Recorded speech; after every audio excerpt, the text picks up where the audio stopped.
Amigos, la captura de Santiago Martín Rivas nos trae al recuerdo realmente hechos que no quisiéramos recordar. Lamentables imágenes, sangrientos hechos de la década fujimontesinista, el asesinato de la Cantuta, violaciones a los derechos humanos, los desaparecidos del Santa, el asesinato de Barrios Altos, en fin, todo lo que se le atribuye al Grupo Colina. Este es un informe en la investigación realizada por Mónica Bejo. Veámoslo. La promesa de el día que desapareció mi hijo, encontrarlo vivo o muerto, pero tenía que encontrarlo.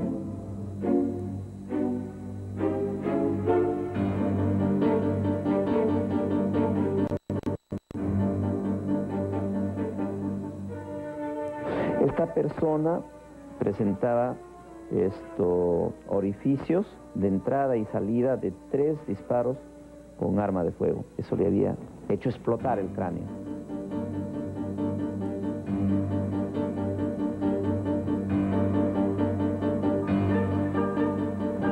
Era un sábado, recuerdo, estábamos retrasados en el cierre de sí y me cruza un conocido mío, comandante del ejército en ropa de civil. El hombre quiere hablar contigo, ¿no? Digo, ¿qué hombre, no? Y me dice, bueno, Martín, pues si me señala.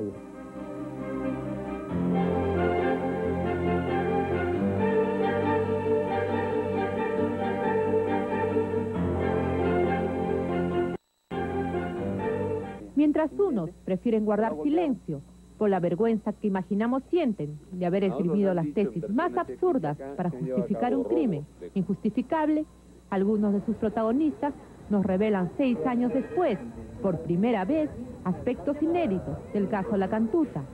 Ellos son el periodista Edmundo Cruz, descubridor de las fosas de Cieneguilla, la señora Rayda Cóndor, madre de uno de los estudiantes desaparecidos, y el fiscal Víctor Cubas Villanueva, personaje vital en esta historia, pues tuvo a su cargo la investigación. Era julio de 1992. La Cantuta lucía militarizada.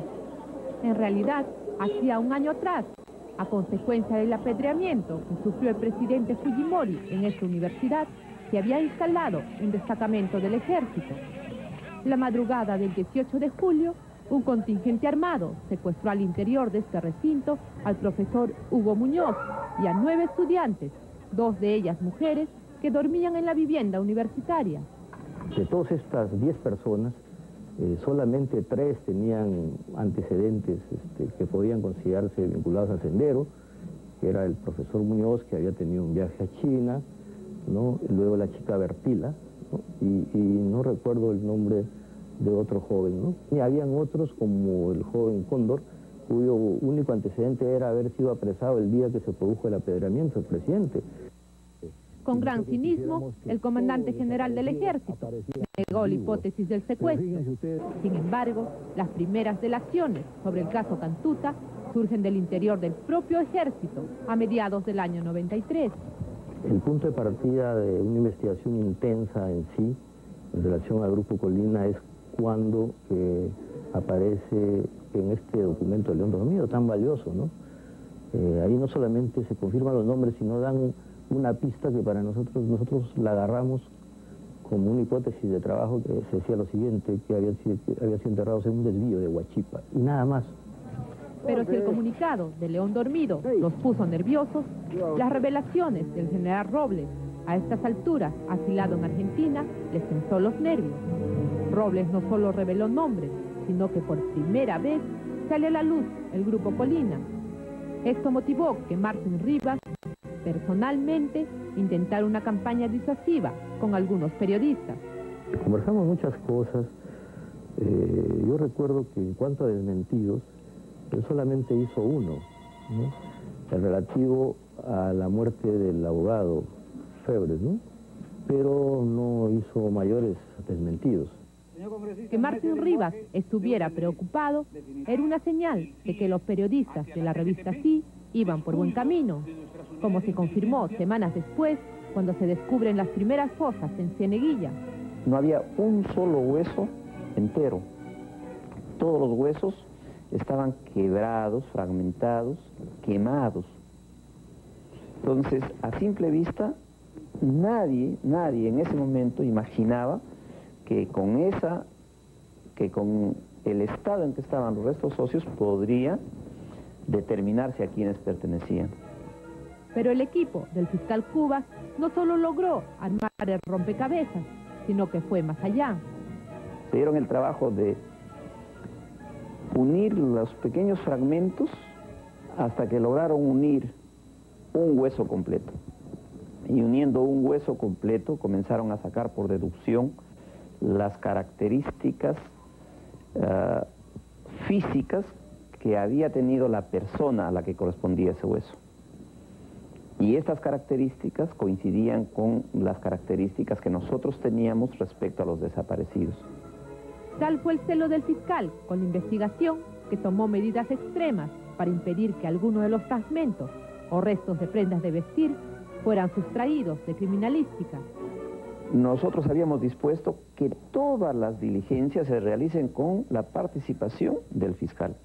Los restos estaban guardados en un lugar especial, en primer lugar. En segundo lugar, estaban en bolsas selladas y lacradas. Dejábamos así, haciendo una descripción en acta, y abríamos la bolsa luego de haber examinado que no ha habido manipulación y describiendo cómo la hemos encontrado.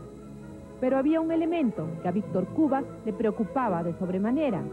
Eran las llaves halladas junto a los cuerpos calcinados. Yo lo puse en un compromiso muy grave al coronel Balbín, que era el jefe de criminalística. Le dije, usted se responsabiliza en el momento que le entregué las llaves de estos sobres con llaves. Primero, no lo puede abrir nadie si no es en mi presencia, ni siquiera de los fiscales adjuntos. Personalmente voy a estar acá. Él puso custodia durante las 24 horas del día, las llaves.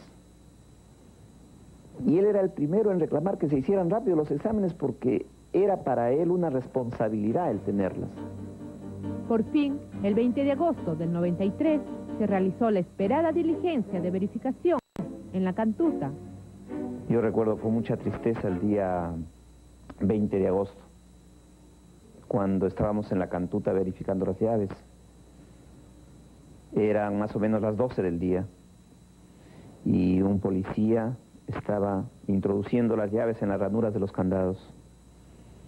Terminó con un llavero y ninguna le hizo. Comenzó con el segundo y no le hacía ninguna de las 4 llaves que habían, de las 3 primeras. Introduce la última llave y en el silencio que había por la expectativa que tenían las personas, se escuchó un clic y unos gritos desgarradores de dolor. Era la primera vez que yo veía que la señora Rayra Cóndor era vencida por el llanto. No había nada que hacer. Se trataba de Richard Amaro Cóndor, estudiante de ingeniería mecánica. Fueron las llaves donde me confirmaron que mi hijo ya estaba muerto. Siempre he preguntado por qué lo habían matado a mi hijo, qué cosa era él, qué había hecho, pero no sé nada. Todavía no me han dado la respuesta. La llave fue un paso importante. La investigación iba por buen camino, no así las maniobras disuasivas. Una de ellas tuvo que ver con los planos que presentó la DINCOTE, atribuyendo su autoría a Sendero Luminoso. Que ese plan tenía la firma del PIN, hoy no cabe duda. Y me di con la sorpresa que en la relación de senderistas detenidos, también ahí aparece Hans Ibarra como senderista. Entonces ahí realmente comprobé que Hans Ibarra era desde entonces, efectivamente, de acuerdo después a sus antecedentes, ya era miembro del Servicio de Inteligencia del Ejército cuando fue capturado. El fiscal sabía que tenía que hilar fino y acopiar el mayor número de pruebas irrefutables que terminaran finalmente inculpando al Grupo Colina. Por lo mismo, guardó gran reserva con un fragmento de maxilar con 7 piezas dentales hallado entre los restos calcinados. El médico y el odontólogo examinaron con mucho cuidado ese maxilar y me presentaron un informe verbal de que el maxilar pertenecía a una mujer joven, cuya edad podría estar entre 20 y 25 años, que ese maxilar tenía una corona, se llama corona fenestrada, confeccionada en cromo, y que ese trabajo correspondía no a un odontólogo profesional, sino a un técnico dental.